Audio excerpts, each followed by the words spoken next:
अगर आपको श्रद्धा है और कोई संत बीमार है तो यहीं उसकी व्यवस्था कीजिए, उसको बंबई, कलकत्ता, दिल्ली ले जाने की कोशिश मत कीजिए। उसने अपने जीवन को श्रीधाम की रज में दिया है। कष्ट से पीड़ित होने के कारण, प्रबल निष्ठा ना होने के कारण हो सकता है वो हामी भर दे, तो आपको नहीं ले जाना है। वो कहे भी तो नहीं ले जाना है, नहीं महाराज हम यही व्यवस्था करेंगे आपकी, तब तो आपकी सेवा मानी गई। आप उनको धाम छोड़वा दिए तो कौन सी अमरौती पिला देंगे आप? क्या मृत्यु पर विजय आप दिला सकते हैं? क्या श्रीधाम वृंदावन दिला देगा? हाँ, ये है कि रजोपसेवी प्रियालाल के चरणारविंद के कहीं भी शरीर छूड़े, वो तो प्रिया प्रीतम में स्थित है। पर वो लाभ जो हम लोग याचना करते हैं कि जय श्री भट्ट धूल धूसर तन यह आशा और धार, कुछ विशेषता है, पक्का मानिया। इस रज में शरीर छोड़ने की कुछ विशेषता है, मान लोगे तो जान जाओगे।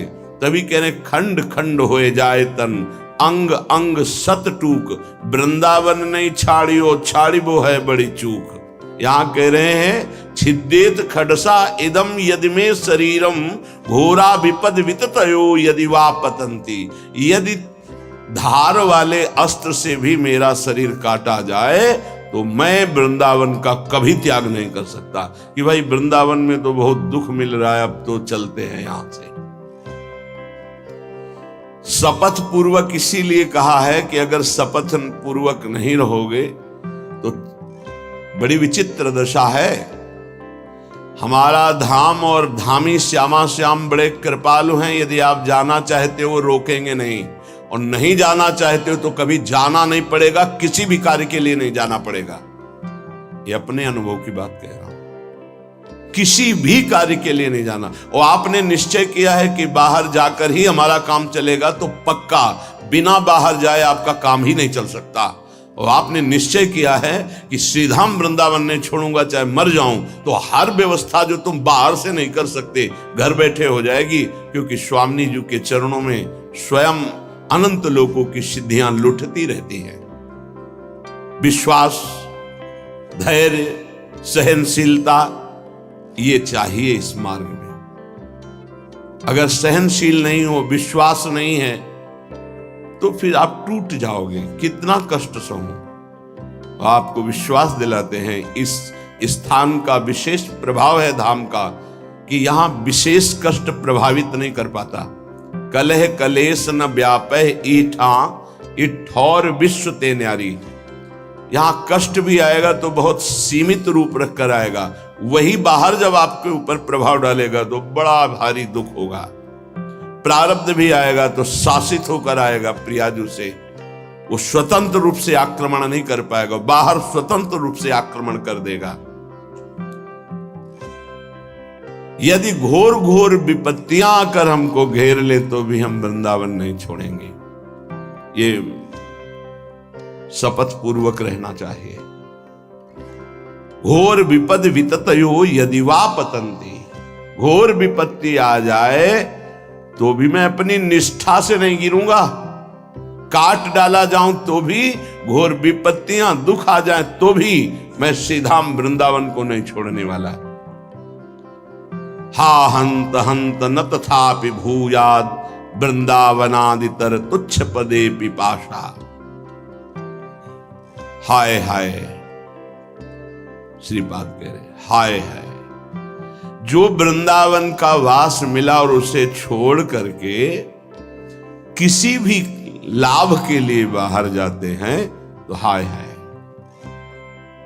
हरिराम व्यास जी ने एक पद में लिखा है, इतनी बड़ी कृपा हो गई और इसके बाद भी तुम वृंदावन का आश्रय वास का प्रभाव न जानने के कारण अन्य आश्रय लेते हो, अन्य सहारा लेते हो और यहां छोड़कर जाते हो, तो मानो अपने सर पर पादुका चला रहे हो।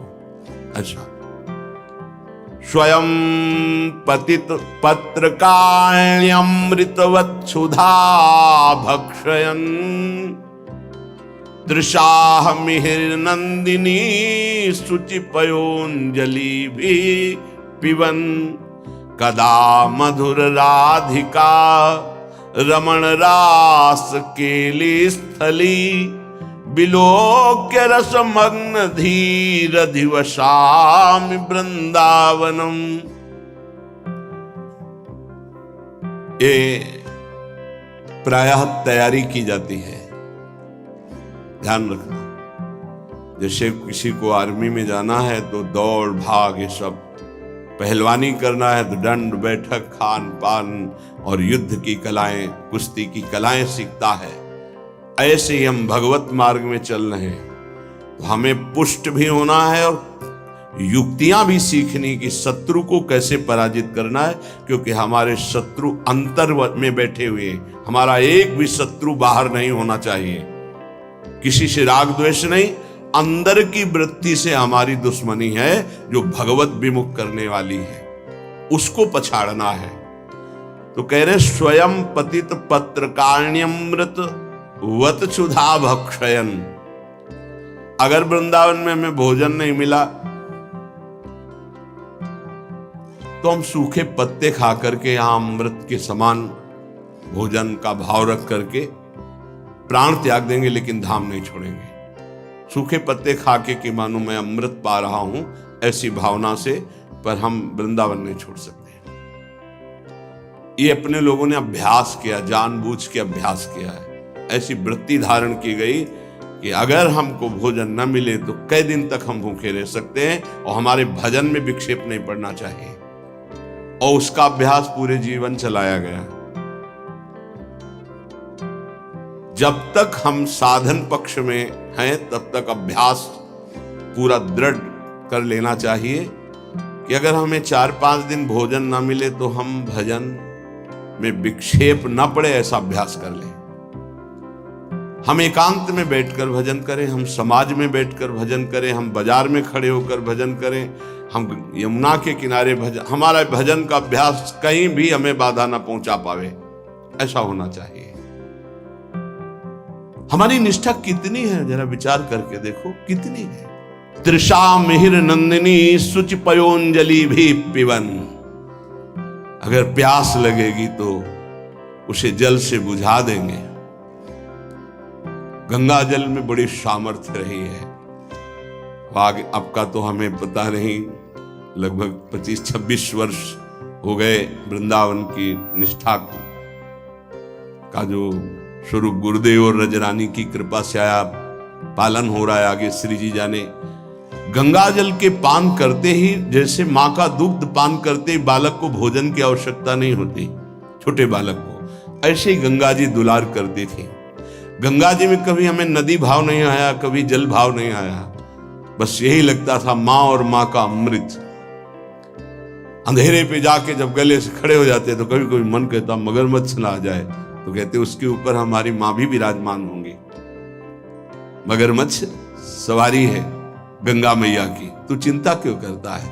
जब गंगा जी है तो तेरे को क्या चिंता? खड़े हुए मंत्र जप कर रहे। निष्ठाएं ऐसे थोड़ी परिपक्व होती है। हर सुविधा प्राप्त हो गई, कभी अपने को कसने की कोशिश नहीं कर रहे तो मन तुमको कस रहा है। आज ये मिल जाता तो अच्छा, तो कभी एकांत में रो करके बोले कि आज श्री जी मिल जाती तो अच्छा, जीवन की यात्रा पूर्ण हो जाती। का आज कहीं श्याम सुंदर मिल जाते, कहीं लाडली लाल मिल जाते। कभी ऐसी आकांक्षा, बड़ा दुख होता है हृदय में कि साधक आकांक्षा विषयों की करता है, वस्तुओं की करता है, वो प्रियालाल की क्यों नहीं करता है? क्या प्रियालाल को तुमने अपना नहीं माना है? क्या जगत के भोग तुम्हारी सुख सामग्री हैं? कैसे तुम साधक हो? कैसे तुम भगवत मार्ग के पथिक हो? कदा मधुर राधिका रमण रास केलस्थली बिलोक्य रस मग्न धी रधिवशामि वृंदावनम। मेरी ऐसी वृत्ति कब होगी कि मैं वृंदावन को देख देख कर रोऊंगा कि ये वही स्थान है जहां हमारे प्रिया प्रीतम रह रहे हैं और खेल रहे हैं और मेरे नेत्र देख नहीं पा रहे हैं। कब ऐसा वृंदावन कृपा करेगा कि मैं देख देख करके मगन हूं कि मेरे प्रिया प्रीतम कैसे रास कर रहे, मेरे प्रिया प्रीतम कैसे वन विहार कर रहे, मेरे प्रिया प्रीतम कैसे झूला झूल रहे, मेरे प्रिया प्रीतम कैसे जल विहार कर रहे, नौका विहार कर रहे। साक्षात पुरौ श्री पुरुषोत्तमांघि सेवा रसादप्यधिको रसौघः स्यन्देत वृंदा विपिनेप्य दृष्टे राधा प्रियेत्रोद्धव एव साक्षी।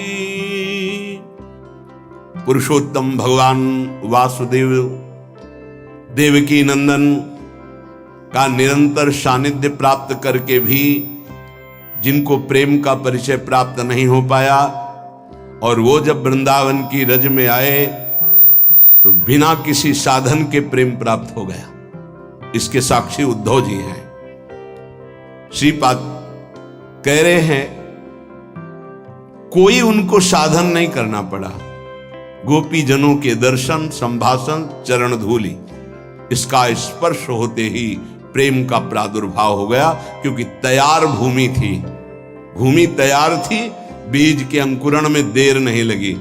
अपने लोगों के ऊपर कृपा है, उसी रज में बैठे हैं, उसी रज में वास करते हैं, पर भूमि तैयार नहीं है। रोज ये सत्संग हो रहा है तो मानो किसान जैसे अपनी खेती को जोत करके उसे तैयार करता है, ऐसे मानो सत्संग आपके हृदय की भूमि को तैयार, ये जो शपथ पूर्वक चलिए, ये भूमि तैयार की जा रही है। लेकिन आप देखिए कहां साधक भूमि तैयार कर पाता है अपने हृदय की। जहां थोड़ी सी प्रतिकूलता की छाया भी आई कि भाग खड़ा हुआ। प्रतिकूलता नहीं आई, अभी प्रतिकूलता तो जानते नहीं, प्रतिकूलता की छाया आई कि भाग खड़ा हुआ। जो राधा प्रिय इस वृंदावन में वास स्वीकार करके रहनी से रहता है तो बिना किसी अन्य साधन के उसके हृदय में प्रेम प्रवाहित हो जाता है। इस बात के साक्षी हैं उद्धव जी, कोई साधन नहीं हुआ। जब वृंदावन आए तो इस रज की कृपा से ऐसे महाप्रेमी हुए। भगवान की कृपा से आज भी गिरिराज जी की तलहटी में वो अव्यक्त रूप से विराजमान रहते हैं, कभी तलहटी नहीं छोड़ते।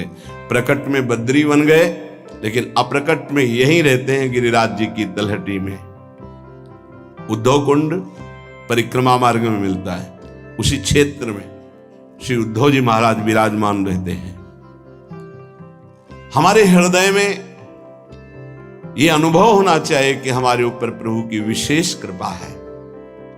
बस उस कृपा का अवगाहन, कभी दिव्यता की तरफ सोचिए। अपनी इंद्रियां और मन ये पार्थिव भोगों की तरफ ही सोचता रहता है। कोई पार्थिव व्यक्ति अनुकूल हो जाए तो हम नाच पड़ते हैं। प्रियालाल तुम्हें प्यार कर रहे हैं, तुम्हें नहीं दिखाई दे रहा, तुम्हारी समझ में नहीं आ रहा कि तुम्हें श्यामा से हम प्यार कर रहे हैं, इतना प्यार कर रहे हैं। हम मांग कर रहे हैं पार्थिव व्यक्ति के प्यार की, कोई प्रगट में मनुष्य हमें प्यार करे। हम मांग कर रहे हैं इंद्रियों के भोगों की। सच्चिदानंद सुख देने के लिए हरि गुरु तैयार है, हमें वो नहीं चाहिए। यही दुर्भाग्य है हमारा। उपासक सावधान, बहुत जन्म भोग चुके हो, बहुत जन्म तुम किसी ना किसी के होते रहे हो। इस बार केवल श्री जी के इस शरीर को धरोहर की तरह हरि गुरु को समर्पित कर दो। ये आपकी वस्तु है, इस पर अब मेरा कोई अधिकार नहीं, तो हरि गुरु आपको समर्पित कर देंगे। लो, हमारा संपूर्ण वैभव आपका है। आप करके तो देखो, बड़ा सस्ता सौदा है। शरीर तो तुम माया में कितनी बार समर्पित कर चुके हो। एक बार मायाधीश प्रभु श्री जुगल सरकार को अपना जीवन समर्पित करके तो देखो।